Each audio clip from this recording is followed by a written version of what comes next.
Hello everyone, Double Z33 here, Zane Zeiter, back with another video. I'm excited today because we are unveiling a brand new series. The series is entitled Top 5. What we're going to do with this series is I'm going to choose a category and list my top 5 favorites. I do want to make you aware, this isn't the definitive, the best, or Rolling Stone's top 5. This is simply my 5 that I favor at this particular point in time. So with that being said, today's category is top 5 debut albums. So let's get started with number 5. This album came out in 1980. Probably the best year ever for albums to be released.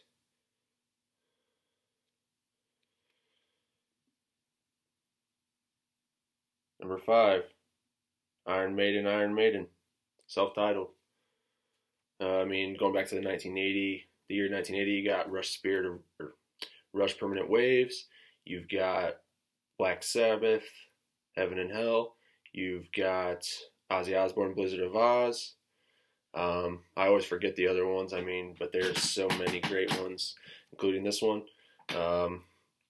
One of 2 albums with Paul Di'Anno. Then went from Paul to Bruce, to Blaze Bayley, back to Bruce. And Bruce is still in the band today. Bruce is one of the greatest vocalists of all time. Some of my favorite songs on that album are Iron Maiden, the song from Iron Maiden, by Iron Maiden. And then we have Prowler, Charlotte the Harlot, Phantom of the Opera, Transylvania, Prowler. So lots of great hits on that one there. Next one up, we have 1976. Another self-titled, Toto, with their famous signature trademark sword. And Bobby Kimball would be on the vocals on this one. Just to go through all of their vocal lineup changes would take a long time as well. But great album here by the Toto guys, and Toto is one of my favorite bands. Love them. So some of my favorites on that album are I'll Supply the Love. Their big hit from that album that still gets decent airplay today, Hold the Line. Love isn't always on time. Angela, Run Manuela Run, and Georgie Porgy. Georgie Porgy pudding pie. Okay, next up we have number 3. Another self-titled from the same year, 1976, Boston, self-titled. And this album is, by a lot of people's opinions, the best debut album of all time. So it's coming in number 3 for me. We've got hit after hit on this album: Foreplay Long Time, Peace of Mind, Let Me Take You Home Tonight, my favorite on the album, Something About You, and then we have their marquee song for Boston, More Than a Feeling. Alright, and now you're going to see a band that many of you may not know, because this is a newer band, and I'm really into post-hardcore, emo, pop-punk kind of stuff. So my number 2 debut album is actually Let It Enfold You by Senses Fail. So some great album artwork there by the band. And I'm a big fan, like I said, of this genre. And this album is one of my all-time favorite albums, just like pretty much all of Senses Fail's albums. And they're one of my top 3 favorite bands of all time, Senses Fail. Just love them so much. I've been lucky enough to see them twice, put on a great show both times, and they actually gave me a set list on one time Let me see real quick if I can find it real quick, and I'll show you guys. What a waste of time. Couldn't find it. But yeah, they gave me a set list at one of their shows back in 2013 in Cleveland.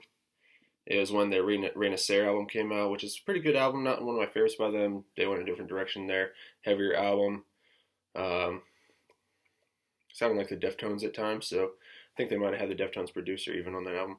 But it's still a good one, and thankful I had that I was given that playlist. That was really cool. Set list, rather, not playlist. Okay, number one. Number one. We have When Broken is Easily Fixed by Silverstein. Another post-hardcore emo pop-punk band here. As the general public likes to call these albums screamo. So another quick look at that album. So looks like The Iron Giant. I just watched that movie, and great movie. But great album artwork too, with the robot pulling his heart out. And this is just an incredible album. One of 3 albums that I love every song on it. Along with this album, there's The Fire by Senses Fail, the aforementioned Senses Fail, and then Grace Under Pressure by Rush. Those are the other 2 albums that I love every song on. So on this album, Silverstein is young, their first album, so their playing isn't as mature, their songwriting hasn't matured quite as much as it does on the later albums. You can really tell a growth in the songwriting and the playing on the later albums. So that wraps things up. Let me just go back through my list here, 1 through 5. Number 1, we had When Broken is Easily Fixed by Silverstein. Number 2, Let It Enfold You by Senses Fail. And I just go through some favorite songs on that one. It's really hard to because I love that album so much, but my 3 favorites would have to be, can narrow it down to 3 favorites. Tie Her Down, Irony of Dying on Your Birthday, and Choke on This.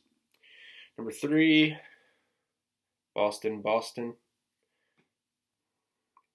Number 4, Toto, Toto. So these last 3 are all self-titled. And number 5, round out the top 5 for me, Iron Maiden, Iron Maiden. So that is all, folks. As the Looney Tunes used to say. Well, I guess they might still say it. And if you like my content, please subscribe. Ring my bell. That way you'll get a notification when I upload a new video. Follow me on Facebook. Donate to my Patreon or my Ko-fi. I said it right that time. Hey. So patreon.com/ZZ33, Ko-fi.com/ZZ33. Those are the 2 sites you can donate, and links will be below. And we thank you so much. You can comment your thoughts below and list your top 5 debut albums, or your favorite, or any of your favorites, how many you want to list. It's up to you. Thanks for watching, everyone. So long.